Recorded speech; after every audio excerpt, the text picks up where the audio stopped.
কি পেট খারাপ হলো? পাত মারি একটা। উড়ি আল্লাহ, কি গন্ধ! দূর হ। কি আবারও পাত এসে গেছে? এই মেয়েটা একদম বাজে। বের হ গাড়ি থেকে। কি সবাই আমায় তাড়িয়ে দিচ্ছে? উড়ি আল্লাহ, আবারও পাত এসে গেছে। সবাই তো আমার পাদের গন্ধেই মারা যাচ্ছে। তাড়াতাড়ি পুলিশকে খবর দিতে হবে। তাড়াতাড়ি চল, তোকে হসপিটালে নিয়ে যায়। হলো কি তোর? কি এ মেয়ে দেখি সর্বনাশ করেই ছাড়বে। এখানেই পাত মেরে শেষ করেছে। চল, তোকে থানায় বন্দি করবো।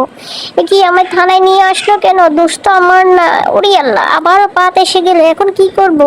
উড়ি বাবা, আমার পাদের গন্ধে সবাই অস্থির হয়ে যাচ্ছে। কি জেলের মধ্যে যত মানুষ আছে সব তো মারা যাচ্ছে। কি গন্ধ রে বাবা!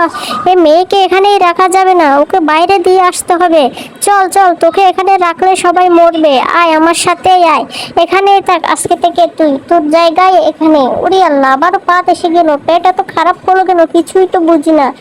ও মা গো, কি পাত দিলাম আবার! উড়ি আল্লাহ, পাদের ঠেলায় তো মাছ উঠে গেছে। এবার একটা মাছ খেয়ে নি, কি শান্তি! যাক বাবা, পাদি পাদি তো সবই শান্তি।